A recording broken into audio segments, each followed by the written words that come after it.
എങ്ങനെ 60 കിട്ടി?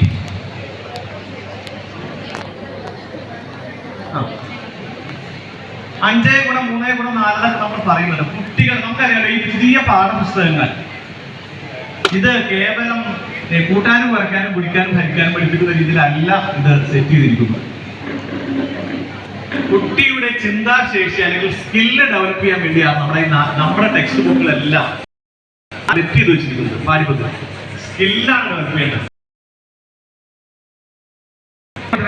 ടീച്ചർ എന്ത് കുട്ടി ചോദിക്കുന്ന അവസ്ഥ എത്താതെ കുട്ടിയുടെ ചിന്താശേഷിയിൽ എങ്ങനെയൊക്കെ നമുക്ക് ഇടപെടാൻ സാധിക്കും എന്നുള്ള ഒരു ചിന്തയുടെ പുറത്ത് ഞങ്ങൾ കുറച്ച് അധ്യാപകർ, ശ്രീ വിശാഖ മാഷ് എല്ലാവരും പരിഷ്കരണ ചർച്ചയിലൊക്കെ ഉണ്ടായിരുന്നു. അപ്പൊ മാഷ് ഉൾപ്പെടെ ഞങ്ങൾ ടീച്ചേഴ്സ് ക്ലബിന്റെ കുറച്ച് അധ്യാപകർ, ഗണിത അധ്യാപകരൊക്കെ കൂടിയിരുന്ന് നമ്മുടെ ടെക്സ്റ്റ് ബുക്കിലെ പ്രവർത്തനങ്ങൾ, എല്ലാ പ്രവർത്തനങ്ങൾക്കും നമ്മുടെ ക്ലാസ് മുറിയിൽ ആദ്യം പ്രയോഗിച്ച് നോക്കേണ്ട സാധനം എന്താണ്? മൂർത്തമായ സാമഗ്രി. മൂർത്തമായ സാമഗ്രി കിട്ടാൻ ഒരു നിർവാഹമില്ലെങ്കിൽ നമ്മൾ എന്ത് ചെയ്യുന്നത്? ചിത്രീകരണത്തിലേക്ക് പോകേണ്ട ആവശ്യമില്ല, അല്ലെങ്കിൽ കളികൾ, അല്ലെങ്കിൽ വർക്ക്ഷീറ്റ്.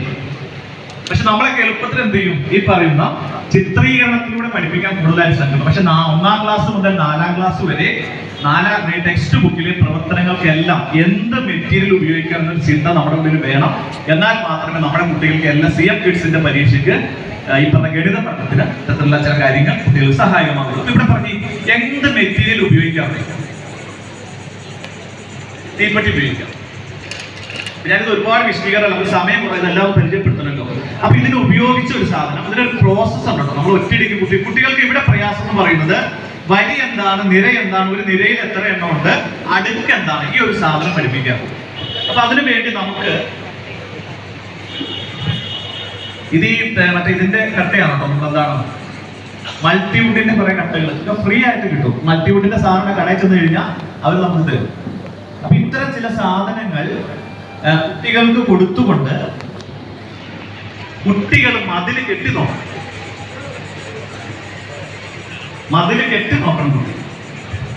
മൾട്ടിവുഡിന്റെ കഷ്ണങ്ങളാണ്. ആ ചോദ്യം നിങ്ങൾ പുസ്തകം കണ്ടിട്ടുണ്ടോ? അപ്പൊ ഇവിടെ എങ്ങനെ ഇതിന്റെ പ്രോസസ് എങ്ങനെ? ആദ്യം കുട്ടിയെ നിര എന്താണ്? ഇതൊരു നിരയാണ്. ഈ നിരയിൽ എത്ര പേരുണ്ട്? 1 2 3 4 5 പേര്. നിര എന്താണെന്ന് കുട്ടി പറയും നമ്മൾ 3 നിര. നമ്മൾ ആദ്യം എന്ത് ചെയ്യുന്നു? കല്ല് കൊടുക്കുന്നു. ചിലപ്പോൾ 30 കല്ലങ്ങൾ കൊടുത്തു. കുട്ടി എന്ത് ചെയ്യുന്നു? 4 നിര അല്ലെങ്കിൽ 3 നിര. ഒരു നിരയില് 2 നിര അല്ലെങ്കിൽ 2 നിരയിൽ 5 കല്ല്, അങ്ങനെ 3 അടുക്ക് വെച്ചു. അല്ലെങ്കിൽ ഒരു നിരയിൽ 15 എണ്ണം വെച്ചു. 2 നിര, ഒരു നിരയിൽ 15 എണ്ണം. അപ്പൊ 2 ഗുണം 15 എത്ര അടുപ്പ് വെക്കാൻ പറ്റും? ഒറ്റ അടുക്ക് വെക്കാൻ പറ്റും, 3 വെക്കാൻ പറ്റില്ല അല്ലെ? അപ്പൊ ഈ 30 കല്ല് കൊടുത്തുകൊണ്ട് നമുക്ക് എന്ത് ചെയ്യാൻ കഴിയും? ഇതുപോലെ സാധനം കൊടുത്തുകൊണ്ട് നിരയും വരിയും അടുക്കും കുട്ടിക്ക് എന്താണ് നമ്മൾ ആദ്യ ഘട്ടത്തിൽ പറഞ്ഞ് മനസ്സിലാക്കുന്നു. രണ്ടാമത്തെ ഒരു ഘട്ടത്തിൽ നമുക്ക് എന്ത് ചെയ്യാൻ സാധിക്കും? ആകെ കല്ലൊരു 24 കല്ല് കൊടുക്കും. 24 ഈ പറയുന്ന ഈ കട്ടകൾ കൊടുത്തുകൊണ്ട് നിരയും വരിയും കുട്ടിയുടെ ഇഷ്ടത്തിന് ഇട്ട് കൊടുക്കും. എല്ലാവരും ഒരേപോലെ മതിൽ കിട്ടും ഇല്ല.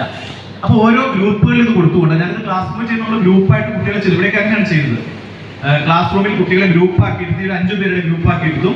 ഇതേപോലെയുള്ള കട്ടകൾ ഓരോ ഗ്രൂപ്പിനും ഒരു 30 എണ്ണം വെച്ച് കൊടുക്കും. ഇടയ്ക്ക് കട്ടകൾ മാറ്റി വയ്ക്കാൻ പറയും. അപ്പൊ ആ രീതിയിൽ നമുക്ക് എന്ത് ചെയ്യാം? ഇതിന്റെ വരിയും നിരയും അതേപോലെ അടുക്കും എന്താണെന്ന് കുട്ടിയെ പഠിക്കും. അതിനുശേഷം വ്യത്യസ്തമായ ചോദ്യങ്ങളിലൂടെ ഇനി എത്ര കല്ല് കൂടി, ഒരു നിര കൂടി മതിൽ കെട്ടണമെങ്കിൽ എത്ര കല്ല് വേണ്ടി വരും, അതല്ലെങ്കിൽ നമ്മളൊരു 24 കല്ല് ഉപയോഗിച്ചിട്ട് വരിയും നിരയും അടുക്കും എങ്ങനെയായിരിക്കും, ഇങ്ങനെ കുട്ടിയെ ചിന്തിക്കുന്ന വ്യത്യസ്തമായിട്ടുള്ള ചോദ്യങ്ങൾ കൊടുക്കാൻ സാധിക്കും. കാര്യം മനസ്സിലായി കാണുമ്പോൾ നിങ്ങൾക്ക് ഒരുപാട് ചർച്ച ചെയ്യാൻ സമയമില്ല. ഇങ്ങനെ വ്യത്യസ്തമായ 3 കാര്യം: 1 നിരയും വരിയും അടുക്കും കുട്ടിയെ പഠിപ്പിക്കുന്നു. 2 നമ്മളൊരു നിശ്ചിത എണ്ണം കല്ലുകൾ കൊടുത്തുകൊണ്ട് ടീച്ചറുടെ നിർദ്ദേശപ്രകാരം കുട്ടി നിര എത്ര, ഒരു നിരയിലെ എണ്ണം എത്ര, അടുക്കെത്ര എന്ന രീതിയിൽ കുട്ടി മതിൽ കെട്ടുന്നു. അതിനുശേഷം നമ്മൾ ടീച്ചർ പറയുന്ന 4 വരി, ഒരു വരിയിൽ 3 എണ്ണം, 3 അടുക്ക്. അങ്ങനെയാണെങ്കിൽ എത്ര കല്ലുണ്ടാവും, ഓരോ നിരയിലും വരിയിലും അടുക്കിലും എത്ര കല്ലുകൾ ഉണ്ടാവും എന്ന രീതിയിൽ നമുക്ക് എന്ത് ചെയ്യാം? ഈ മൂർത്തമായ ഇത്ര മൾട്ടിവുഡിന്റെ കട്ടകൾ അല്ലെങ്കിൽ മരത്തിന്റെ കട്ടകളൊക്കെ ഉപയോഗിച്ചുകൊണ്ട് നമുക്ക് ക്ലാസ്സിൽ ഈ പറയുന്ന രീതി തിരിച്ചിന്റെ കുട്ടികൾക്ക് എന്താണ് ചിന്തിക്കാൻ, അല്ലെങ്കിൽ വെറുതെ കുട്ടി എന്ത് ചെയ്യും? 4 ഗുണം 3 ഗുണം 2 എന്നുള്ള ഇത് മാത്രമേ ടീച്ചർ ഇതെന്ത് ചെയ്യണം? കുട്ടി വരെയാണ് അടുക്ക നിര ഒന്നും മനസ്സിലാവുന്ന കുട്ടി എന്ത് ചെയ്യും? 4 ഗുണം 3 ഗുണം 2 ഇത്ര കല്ലുണ്ടോ മാഷേ എന്ന് മാത്രം പറയണം. അപ്പൊ ആ രീതിയിൽ നമുക്ക് ചെയ്യാവുന്ന ഈ ടെക്സ്റ്റ് ബുക്കിൽ ഇത്തരത്തിലുള്ള ചില ചോദ്യങ്ങൾ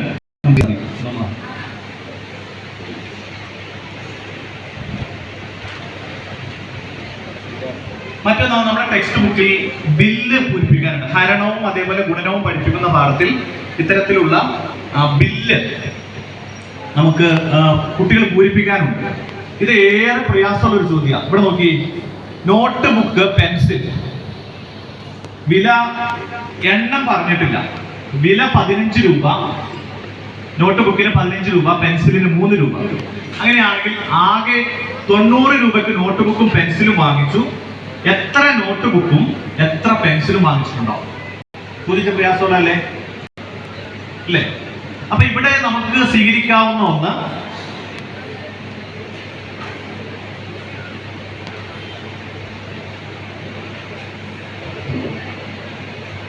ഈ ബില്ലിന്റെ ഈ പേപ്പർ നമുക്കൊന്നും, അവിടെ കുറെ ആളുകൾ പറയുന്നുണ്ട് ലാമിനേറ്റ് ചെയ്ത ഭാഷ ഞങ്ങൾക്ക് കിട്ടുമോ എന്ന് ചോദിക്കുന്നുണ്ട്. ഈ ലാമിനേറ്റ് ചെയ്ത മെഷീൻ 3000 രൂപ 2500 എങ്ങോട്ടുള്ളത് എനിക്ക് ലാമിനേറ്റ് ചെയ്യുന്ന മെഷീന് നമുക്ക് കിട്ടുന്ന ശമ്പളത്തിന് നിസ്സാരങ്ങൾ മതി. ലാമിനേറ്റ് ചെയ്യുന്ന മെഷീൻ ഈ പേപ്പറിന് 1 രൂപയുള്ളൂ. ലാമിനേറ്റ് ചെയ്യുന്ന പേപ്പർ എപ്സന്റേക്ക് നല്ല ഒരു ഇതിന് എന്താണ് പ്രിന്ററിന് ഒരു 13000 രൂപ 14000 രൂപ പ്രിന്റർ കിട്ടും, കളർ പ്രിന്റ് എടുക്കാവുന്നത്. അപ്പൊ ഇത് നമ്മൾ സ്കൂളിൽ വരെ വാങ്ങിച്ചു വെക്കുക. ഏതാണ് ലാമിനേറ്റ് ചെയ്യുന്ന 2500 3000 ഓൺലൈനിൽ കിട്ടും. നല്ല കമ്പനിയുടെ ഈ പേപ്പർ 1 രൂപ 2 രൂപയ്ക്ക് കിട്ടും. അപ്പൊ എന്നോട് ആ സോണി മാഷ് ചോദിച്ചു, ഇത് ഒരെണ്ണം എത്ര? ഞങ്ങളുടെ നാട്ടിൽ 50 രൂപയാണ് തോന്നുന്നു ലാമിനേറ്റ് ചെയ്യുന്നതിന്. നമുക്ക് ഇപ്പൊ 2 രൂപയ്ക്ക് ലാമിനേറ്റ് ചെയ്തെടുക്കാൻ പറ്റും. വയനാക്കാടുകളും സാധനവും ഒരു സ്കൂളിലേക്ക് ഒരെണ്ണം വാങ്ങിച്ചു വെക്കാൻ പറ്റും. അപ്പൊ ഇത് നമ്മുടെ ടെക്സ്റ്റ് ബുക്കിലെ ചോദ്യമാണ്. ബോക്സ് 8 രൂപ, പെൻസിൽ 3 രൂപ, ആകെ 50 രൂപ. അങ്ങനെയാണെങ്കിൽ എത്ര പെൻസിലും എത്ര ബോക്സും കിട്ടി? കുട്ടിയെ സംബന്ധിച്ചൊരു വലിയ ചോദ്യമാണ്. അപ്പൊ ഇതിനെ ലളിതമാക്കാൻ വേണ്ടി നമുക്ക് എന്ത് ചെയ്യാം? ഇത്തരത്തിൽ ഈ ഇതുപോലെ ലാമിനേറ്റ് ചെയ്ത പെൻസിലിന്റെ ചിത്രവുമുണ്ട്, ബ്രഷിന്റെ ചിത്രവുമുണ്ട്. ഇതിന്റെ രൂപ 7 രൂപ, 3 രൂപ, ഇങ്ങനെ രൂപ ഇവിടെ കൊടുത്തിട്ടുണ്ട്. കണ്ടോ? പെൻസിൽ, ബ്രഷിന്റെയും പെൻസിലിന്റെയും ചിത്രങ്ങൾ. ഇതിൽ പ്രയാസം നേരിടുന്ന കുട്ടി എന്ത് ചെയ്യും? എത്ര 7 ചേർന്നാൽ, എത്ര 3 ചേർന്നാൽ, ഇതെല്ലാം എത്ര എണ്ണം ചേർന്ന് കഴിഞ്ഞാൽ 21 രൂപയാവും എന്നൊരു ചിന്ത കുട്ടിക്ക് ഉണ്ടാക്കാൻ സാധിക്കും. ഇതിന്റെ സപ്പോർട്ടായിട്ട് കൊടുക്കാവുന്ന ഒരു മെറ്റീരിയലാണ്. അതിനുശേഷം നമ്മൾ ഇതേപോലെ, ഇതൊരു സീലാണ്. സീൽ വടക്കൻ ജില്ലകളൊന്നും പറയേണ്ട ആവശ്യമില്ല. ഈ ബിൽ തുകയുടെ സീലാണ്, നമുക്ക് കടയിൽ കൊടുത്ത് ഉണ്ടാക്കാൻ പറ്റും. അപ്പൊ ഈ സീൽ നമ്മൾ ഇതേപോലെ ഒരു വൈറ്റ് പേപ്പറിൽ ഇങ്ങനെ നമുക്ക് സീൽ ചെയ്യാൻ പറ്റും. ഇത് സീൽ ചെയ്ത് കുട്ടി എന്ത് ചെയ്യുന്നു? കുട്ടി ഇത് പൂരിപ്പിച്ച് കാണുന്നു. 2 പാത്രത്തിലേക്ക് ഉപയോഗിക്കാൻ പറ്റുന്നതാണ്. ഇതോടൊപ്പം തന്നെ മറ്റൊരു സീൽ കൂടി കാണിക്കുകയാണ്. ഇത് ക്ലോക്കിന്റെ സീൽ. ആദ്യം ക്ലോക്കൊക്കെ കുട്ടി വരച്ചു നോക്കണം കേട്ടോ. നമുക്ക് ആ ടൈം എന്ന് പറഞ്ഞൊരു പാഠം പഠിക്കാനുണ്ട്. എപ്പോഴും കുട്ടി ക്ലോക്ക് വരച്ചുകൊണ്ടിരുന്നാൽ ഇതെല്ലാം പ്രയാസമായിരിക്കും. അപ്പൊ അതുകൊണ്ട് നമുക്ക് ഈ ക്ലോക്കിന്റെയും ഇതിന്റെയൊക്കെ സീലുകൾ നമുക്ക് അവരവരുടെ നാട്ടിൽ സ്വന്തമായിട്ട് എന്താ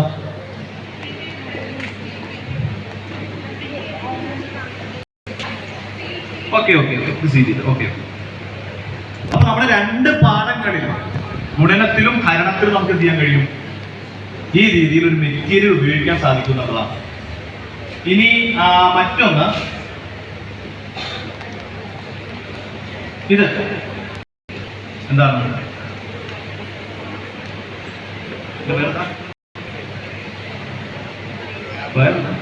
ഗ്രാഫ് പേപ്പർ. അപ്പൊ ഈ ഗുണന പട്ടികയൊക്കെ നമ്മൾ എന്ത് ചെയ്യും? നമ്മൾ പഠിക്കും ഗുണനപ്പട്ടിക. കുട്ടി പഠിക്കണം. കാണാതെ ഇന്നലെ രാജൻ സാർ പറഞ്ഞു, ഗുണനപ്പട്ടിക വെറുതെ കാണാതെ പഠിക്കലല്ല. കുട്ടിയിൽ ഈ ഗുണനപ്പട്ടിക എങ്ങനെ ഉണ്ടായി വരുന്നു, ഗുണന വസ്തുതകൾ എങ്ങനെയൊക്കെ ഉണ്ടായി വരുന്നു. കഴിഞ്ഞ വർഷം ക്രിസ്തുമസ് പരീക്ഷയ്ക്ക് 4ാം ക്ലാസ്സിൽ ചോദിച്ചൊരു ചോദ്യമാണ്. 18 ഗുണം 2 36, 6 ഗുണം 6 36, 9 ഗുണം 4 36, ഒരു 4 ഡാഷ് ഇട്ടിട്ടുണ്ട്. എങ്ങനെ കുട്ടിയുടെ ഉത്തരം ചെയ്യും? കുട്ടി എങ്ങനെ കുട്ടി അതിന്റെ ഉത്തരത്തിലേക്ക് എത്തും? ക്രിസ്മസ് പരീക്ഷയ്ക്ക് കഴിഞ്ഞ വർഷം ചോദിച്ചൊരു ചോദ്യമാണ്. എങ്ങനെ എത്തും? ചിലർ പറയും പട്ടിക 18ന്റെ പട്ടിക കുട്ടി പഠിച്ചിട്ടാണോ? അല്ല. അപ്പൊ ഈ ഗുണന വസ്തുതകൾ എങ്ങനെ രൂപപ്പെട്ടു വരുന്നു എന്ന ചിന്ത ആർക്ക് കൊടുക്കാൻ കഴിയണം? കുട്ടിക്ക് കൊടുക്കാൻ കഴിയണം. അപ്പൊ അതിനുവേണ്ടി നമുക്ക് ഈ ഗ്രാഫ് പേപ്പർ ഉപയോഗിക്കാൻ സാധിക്കും. ഇവിടെ നമ്മൾ ഇതിനെ കുട്ടിയെ നീളം വീതി എന്ന രീതിയിൽ ഒന്ന് പഠിക്കും. കുട്ടിയെ ആദ്യം നമ്മൾ ഇതിന്റെ ലളിതമായ പ്രോസസ് കുട്ടിയെ പഠിപ്പിച്ചു കൊടുക്കുകയാണ് ചെയ്യുന്നത്. നീളം എന്താണ്, വീതി എന്താണ്. അപ്പൊ ഇവിടെ നമ്മൾ 5 നീളം എന്ന് പറഞ്ഞാൽ കുട്ടി എന്ത് ചെയ്യും? 1 2 3 4 5 കള എണ്ണം. വീതി 3 എന്ന് പറഞ്ഞാൽ 1 2 3. എന്നിട്ട് അവനൊരു ബോക്സ് വരയ്ക്കും. എന്നിട്ട് ആകെ കളങ്ങൾ എണ്ണി നോക്കും. 5 ഗുണം എത്ര കള ഉണ്ടാവും? 5 3 15 കള ഉണ്ടാവും. എന്നിട്ട് അവനൊരു ക്രയോൺസ് ഉപയോഗിച്ചിട്ട് അങ്ങോട്ട് വരയ്ക്കുന്നു. വരച്ചിട്ട് എന്ത് ചെയ്യും? അവിടെ എഴുതും, പെൻസിലിൽ എഴുതും 5 ഗുണം 3 15. 5 3 പ്രാവശ്യം ചെയ്യുന്നത്. നമ്മൾ കുട്ടിയെ എന്ത് ചെയ്യുന്നു? നീളവും വിചാരിച്ച് വരയ്ക്കാൻ പഠിപ്പിക്കുന്നു. അടുത്തൊരു ഘട്ടത്തിൽ എന്ത് ചെയ്യുന്നു? ടീച്ചർ പറയുന്നു, മോനെ 8 നീളം 6 വീതി. കുട്ടി എന്ത് ചെയ്യും? നീളം എടുക്കും, വീതി എടുക്കും. എത്ര? 8 6 എത്രയാണ്? 48. ഞാൻ പറഞ്ഞത് നമ്മൾ മാത്തമാറ്റിക്സ്, നമുക്ക് മൾട്ടിപ്പിൾ ഇന്റലിജൻസ് എല്ലാവർക്കും അറിയാം അല്ലേ? മനുഷ്യന് 9 തരം ബുദ്ധി. ഏതൊന്നാണ് ഗണിതപരവും യുക്തിപരവുമായ ബുദ്ധി. എല്ലാവർക്കും ഒരുപോലെ അല്ല. ഈ ഇരിക്കുന്ന എല്ലാവർക്കും ഒരുപോലെ അല്ല. ഇവിടെ ചില ആളുകൾ ഉറങ്ങുന്നുണ്ട്. എന്താ കാരണം? മാത്തമാറ്റിക്സ് ഇഷ്ടമേ അല്ല. ഞാൻ പഠിപ്പിക്കുന്നില്ല എന്ന് ചിന്തിക്കുന്നവരുണ്ട്, എനിക്ക് ഇഷ്ടമേ അല്ല എന്ന് ചിന്തിക്കുന്ന ആളുകളുണ്ട്. പക്ഷെ നമ്മൾ എന്ത് ചെയ്യണം? കുട്ടിയെ ഇതിലേക്ക് വളരാൻ സാധിക്കും. എനിക്ക് 10ാം ക്ലാസ്സിൽ 232 മാർക്കുള്ളൂ 600-ൽ. എനിക്ക് കറക്റ്റ് 20 മാർക്കിന്റെ എൻ്റെ 10 തൊട്ട് 20 മാർക്ക് മാത്തമാറ്റിക്സിൽ. അപ്പൊ ഞാൻ ചിന്തിച്ചത് എന്റെ മാഷ് എന്നെ ഒന്ന് ചേർത്ത് പിടിച്ചിട്ടില്ല. നമ്മൾ ക്ലാസ്സിൽ അന്നൊക്കെ എന്ന് വെച്ചാൽ നമ്മള് പഠിക്കുന്ന സമയം എന്റെ ക്ലാസ്സിൽ 3 പേര്, ഞാൻ സ്കൂളിലെ പഠിക്കും, കോതമംഗലത്താണ് എന്റെ വീട്. 3 പേരെ ഞങ്ങൾ ജയിച്ചോളൂ. പിന്നെ ഞാൻ +2 ഡിഗ്രി ഫസ്റ്റ് ക്ലാസ് ആയിട്ട് കേട്ടോ. +2 ആദ്യം തുടങ്ങിയ വർഷം +2 എടുത്ത് ഫസ്റ്റ് ക്ലാസ് എഴുതും. ഒന്നും പറയുന്നല്ല, PG ഒക്കെ ഞാൻ എഴുതാം. MA എക്കണോമിക്സ് ഒക്കെ എടുത്തു. ഇപ്പൊ മഹാരാജാസ് കോളേജിൽ ഒരു മലയാളത്തിന്റെ PG കൂടി ചെയ്യുന്നുണ്ട്. കാരണം എന്റെ സാറുമാര് മഹാരാജാസ് കോളേജിൽ പഠിക്കുന്ന എനിക്കൊരു സ്വപ്നമാണ് മഹാരാജാസ് കോളേജിൽ. കാരണം ഞങ്ങളുടെ ഒരു സുരേഷ് സാറ്, ഞങ്ങളുടെ സ്കൂളിലെ സാറ് പറഞ്ഞിട്ടുണ്ട്, മഹാരാജാസ് കോളേജിൽ പഠിച്ചവരാരും ജീവിതത്തിൽ രക്ഷപ്പെടാതിരുന്നിട്ടില്ല. ഈ കച്ചവടത്തിൽ പോലും അവനും ജീവിതത്തിൽ എന്തെങ്കിലും ഉണ്ടാവും. അപ്പൊ ഞങ്ങൾക്ക് നമ്മുടെ ഈ യൂണിവേഴ്സിറ്റിയുടെ ഉണ്ട്, അതാണ് മറ്റേ ശ്രീനാരായണ ഓപ്പൺ യൂണിവേഴ്സിറ്റിയുടെ MA മലയാളം 22 മാർക്ക് വിജയിക്കാൻ. ആരെങ്കിലും ഇപ്പൊ ചേർന്നോ? ശ്രീനാരായണ ഗുരു ഓപ്പൺ യൂണിവേഴ്സിറ്റിയുടെ MA കോഴിക്കോടുണ്ട്. അതുപോലെ തന്നെ മഹാരാഷ്ട്ര കോളേജുകളിലൊക്കെ പഠിപ്പിക്കുന്നുണ്ട്. ചെറിയൊരു പൈസ കൊടുത്താൽ മതി, എല്ലാവരും ചുമ്മാ ജയിപ്പിച്ചുകൊള്ളാം. കുറച്ച് അസൈൻമെന്റുകളൊക്കെ എഴുതാൻ സമയമുള്ള എല്ലാവർക്കും PG എടുക്കാം. യൂണിവേഴ്സിറ്റി അങ്ങനെയുള്ള ഇതാണ് കേട്ടോ. Malayalam MA, English MA, sociology എല്ലാ വിഷയങ്ങളും അവിടെ ഉണ്ട്. ആവശ്യമുള്ളവർക്ക് പഠിക്കാം. കോഴിക്കോടുണ്ട്, കണ്ണൂരുണ്ട്, അവിടെ സെന്ററുകളുണ്ട്. സാറ് മാർക്ക് വിജയിക്കും, എല്ലാവരും ജയിക്കും. എല്ലാവരും കോപ്പി വെച്ച് അസൈൻമെന്റ് ജയിക്കും, പറയല്ല. ഓക്കെ. അപ്പൊ ഇവിടെ നമ്മൾ ഇവിടെ അടുത്തൊരു ഘട്ടത്തിൽ എന്ത് ചെയ്യുന്നു? കുട്ടിയോട് പറയാം നീളം 5 വീതി 8. കുട്ടി അത് കണ്ടെത്തുന്നു. ഇനി മറ്റൊരു സന്ദർഭത്തിൽ നമ്മൾ ഇവിടെയൊക്കെ ഗ്രാഫ് പേപ്പർ കൊടുത്തിട്ടുണ്ട്. 48 വരുന്ന രീതിയിൽ നീളവും വീതിയും കുട്ടി വരക്കണം. അപ്പൊ ഇവന് അസ്വസ്ഥതയാവും. അപ്പൊ ഇവന് എണ്ണാൻ തുടങ്ങും. അങ്ങനെയാണെങ്കിൽ നിങ്ങളൊന്ന് പറഞ്ഞു, കുട്ടി എങ്ങനെയൊക്കെ ഇതിൽ വരയ്ക്കും? നീളവും വീതിയും വരയ്ക്കും. 48 കളം വേണം. നീളവും വീതിയും നിങ്ങൾ കണ്ടെത്തണം. എങ്ങനെയൊക്കെ കുട്ടി വരയ്ക്കും? ചോപ്പ് ചെയ്തിട്ടുണ്ടോ?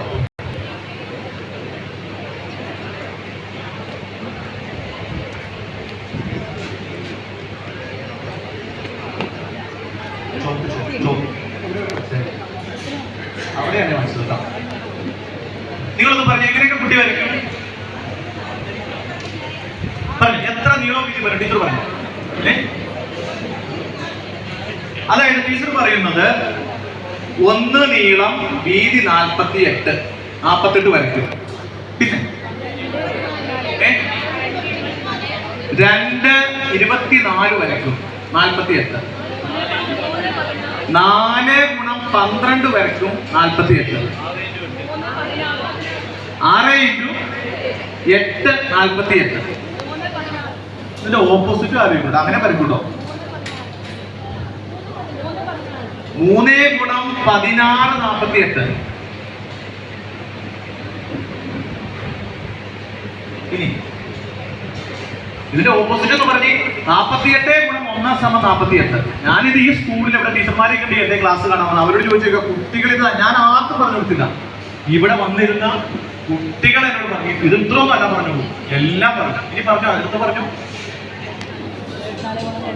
24 ഗുണം 2 അത് കൂട്ടി പറഞ്ഞു 48. 12 എല്ലാം ഞാൻ എഴുതുന്നു. 12 ഒന്ന് ആലോചിച്ച് ഈ